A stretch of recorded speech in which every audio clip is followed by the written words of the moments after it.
جرائم الرافضة عبر الأزمنة والعصور. الرافضة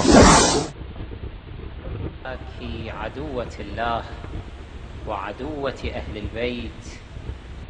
الحديث على فعل عائشة، تعرف أن عائشة اليوم في النار وأنها معلقة فيها من رجليها، تأكل لحم جسدها وتأكل الجيف.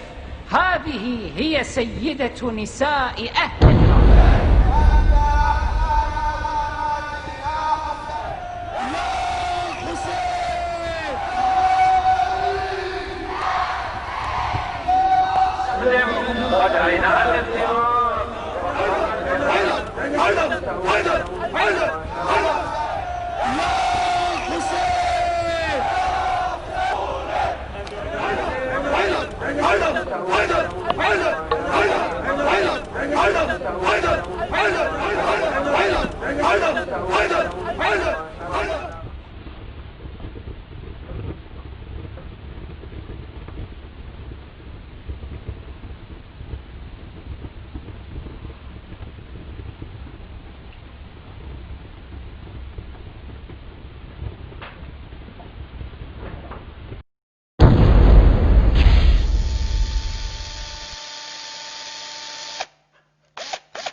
أشهد أن لا إله إلا الله وحده لا شريك له،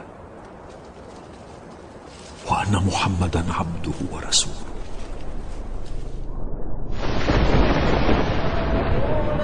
ألم نكن معكم؟ قالوا بلى ولكنكم فتنتم أنفسكم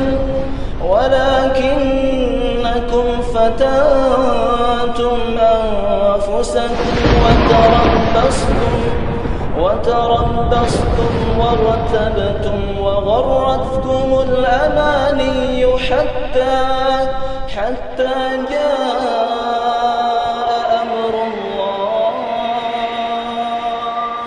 وغركم بالله الغرور.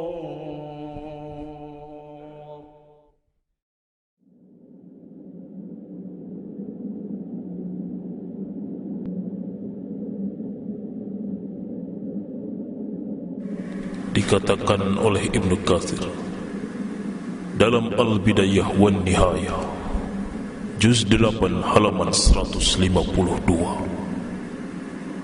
bahwasanya beliau dilahirkan pada bulan Sya'ban tahun keempat Hijriah, dan Rasulullah SAW telah mentahnik beliau dan mendoakannya serta menamakannya dengan nama Al-Husain.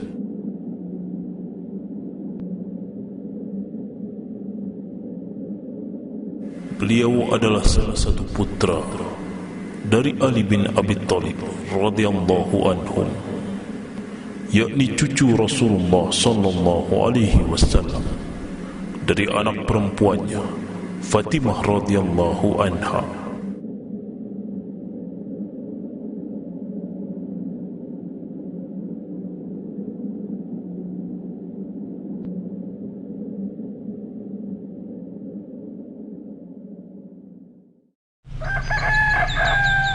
Di dalam kitab Al-Awasim Minal Qawasim, Ibnul Arabi berkata, diceritakan bahawa setelah meninggalnya Muawiyah radhiyallahu anhu, berdatanganlah surat-surat dari ahlu Kufah kepada Al-Husain. Bahkan surat-surat itu datang berturut-turut hingga banyak sekali datang kepadanya. Di antara surat-surat itu adalah berisikan tentang warga Kufah yang ingin menyatakan sumpah setia kepada Al-Husain serta memberikan kepadanya janji dan sungguh-sungguh untuk membela dan mendukungnya, serta tetap setia kepadanya.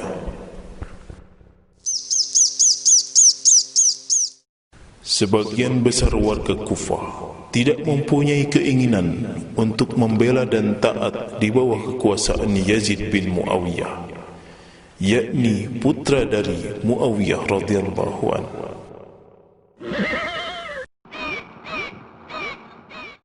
Setelah melihat keseriusan warga Kufah dan begitu banyaknya surat-surat berdatangan, maka Al-Husain pun mengirim Muslim bin Aqil bin Abi Thalib, yakni anak pamannya, ke Kufah untuk membaiat mereka dan melihat bagaimana keikutsertaan mereka.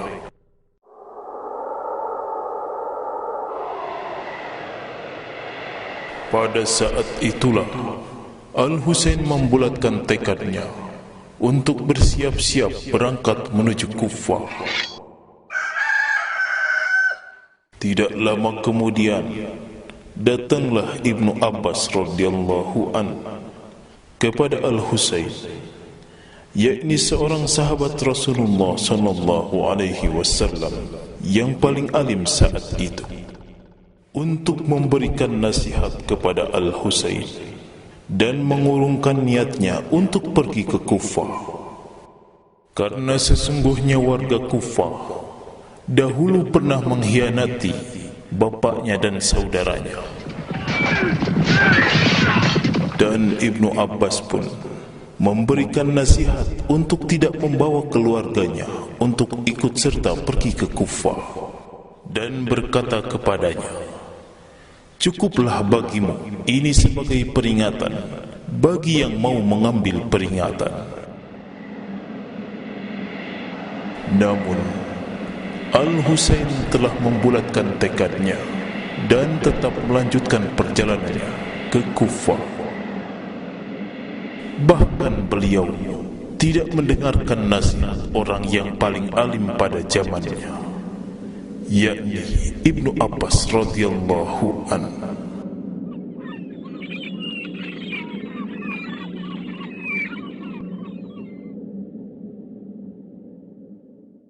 Di tengah perjalanan, tiba-tiba datanglah sebuah kabar yang buruk kepada Al-Husain, yakni terbunuhnya Muslim bin Aqil bin Abi Thalib, yakni utusan dari Al-Husain.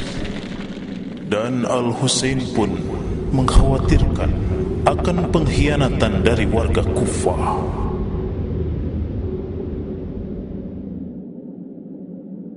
Tidak lama kemudian, Al-Husain pun berjumpa dengan Al-Hur bin Yazid At-Tamimi, seorang utusan dari Khalifah Yazid, dan ditugaskan untuk mengikuti beliau.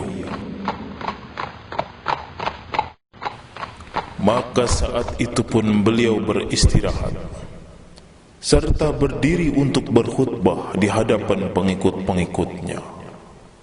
Beliau berkata, "Amma ba'du, telah sampai kepada kami berita yang amat dahsyat, yaitu terbunuhnya Muslim bin Aqil, Hani bin Urwah, dan Abdullah bin Yaqtur. Sesungguhnya warga Kufah telah mengkhianati kami. Oleh sebab itu, barang siapa di antara kalian yang ingin meninggalkan kami, silakan pergi."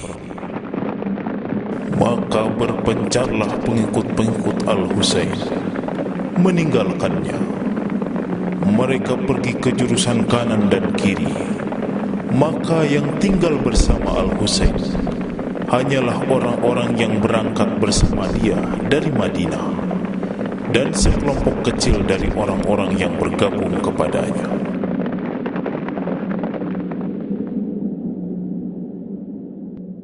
Al-Husain pun melanjutkan perjalanannya sambil diikuti oleh Panglima Al-Hur dan pasukannya. Di tengah jalan, ia berjumpa dengan salah seorang warga Kufah dan memberitahu Al-Husain tentang pengkhianatan warga Kufah, keengganan dan kelicikan orang-orang Kufah. Orang itu pun berkata, Di Kufah, Anda tidak akan mempunyai pembela dan pendukung. Bahkan kami khawatir bahwa mereka akan bangkit memerangi Anda. Maka Al-Husain pun saat itu mengeluarkan 2 kantong yang berisi dengan surat-surat yang datang dari warga Kufah. Orang itu pun tidak mengerti apa maksud dari surat-surat itu. Bahkan mereka menyangkal bahwa surat-surat itu datang dari warga Kufah. Dan semakin besarlah kecurigaan Al-Husain terhadap warga Kufah akan pengkhianatan dan kelicikannya.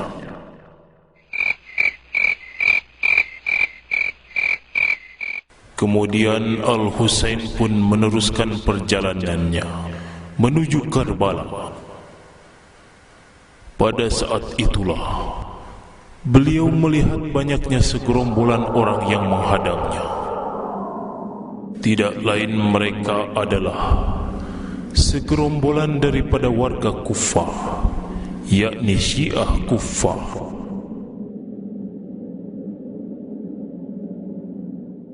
Akhirnya Al-Husain pun sadar bahwasanya tiada tempat pelarian baginya.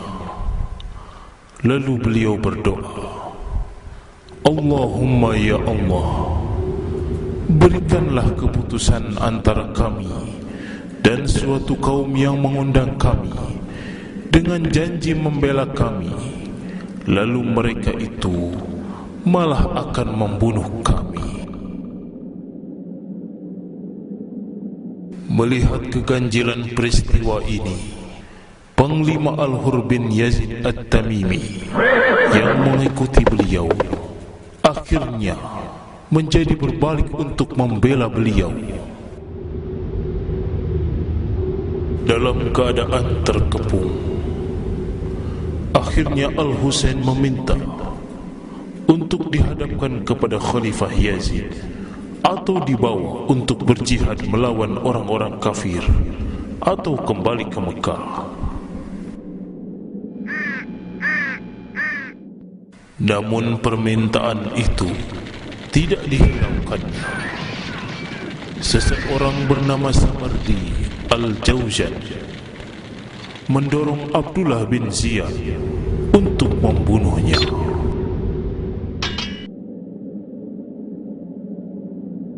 Bahkan beliau dibunuh dengan cara zalim sehingga beliau meninggal dunia. Inna lillahi wa inna ilaihi raji'un.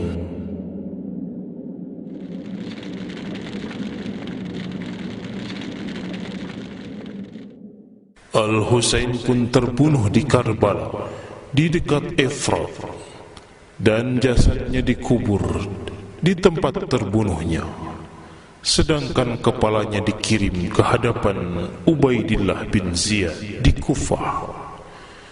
Demikianlah yang diriwayatkan oleh Bukhari dalam sahihnya dan dari para imam yang lainnya. Inilah yang terjadi pada Al-Husain. Nyatalah bahwa Yazid bin Muawiyah tidaklah memerintahkan untuk membunuh Al-Husain, melainkan yang memerintahkan untuk membunuh Al-Husain adalah Ubaidillah bin Ziyad. Akhirnya kabar itu pun sampai kepada Yazid bin Muawiyah, dan beliau pun marah serta melaknat Ibnu Ziyad atas pembunuhan terhadap Al-Husain, dan berkata, sebenarnya aku meridhoi ketaatan penduduk Irak tanpa harus membunuh Husain.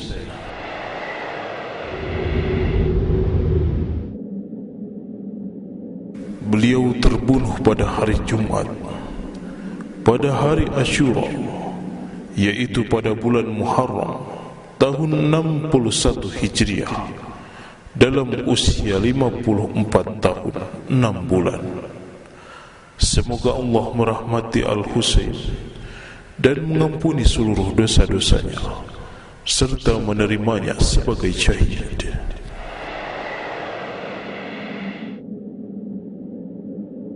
Atas peristiwa itulah banyak bermunculan bid'ah-bid'ah yang sesat yang diadakan oleh kebanyakan orang berkenaan dengan peristiwa terbunuhnya Al-Husain. Mereka mulai mengadakan an-niyahah, yakni ratapan pada hari terbunuhnya Al-Husain.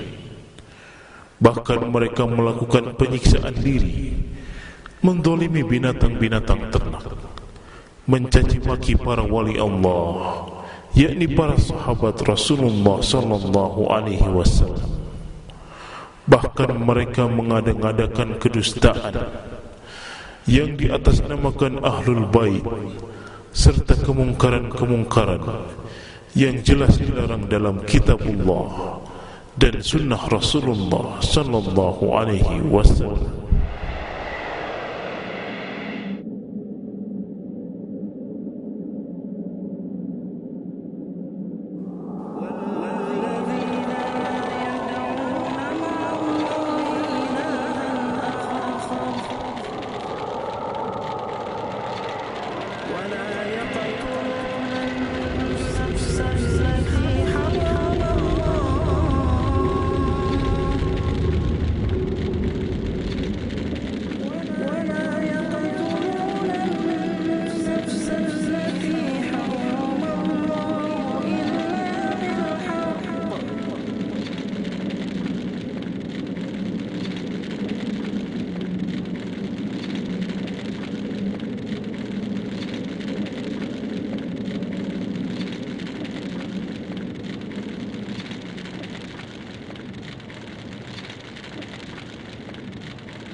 قالت اليهود لا يكون الملك إلا في آل داود، وقالت الرافضة لا يكون الملك إلا في آل علي بن أبي طالب، وقالت اليهود لا يكون الجهاد في سبيل الله حتى يخرج المسيح المنتظر وينادي مناد من السماء، وقالت الرافضة لا جهاد في سبيل الله حتى يخرج المهدي وينزل سبب من السماء، واليهود يؤخرون صلاة المغرب حتى تشتبك النجوم، وكذلك الرافضة، واليهود لا ترى الطلاق الثالث شيئا، وكذلك الرافضة، واليهود لا ترى على النساء عدة، وكذلك الرافضة، واليهود تستحل دم كل مسلم، وكذلك الرافضة، واليهود حرفوا التوراة، وكذلك الرافضة حرفت القرآن، واليهود تبغض جبريل عليه السلام وتقول هو عدونا من الملائكة، وكذلك الرافضة تقول غلط جبريل الوحي إلى محمد بترك علي بن أبي طالب، واليهود لا تأكل لحم الجزور، وكذلك الرافضة، اليهود حرموا الأرنب والطحال، وكذلك الرافضة، اليهود لا يرون المسح على الخفين، وكذلك الرافضة، اليهود رموا مريم الطاهرة بالفحشاء،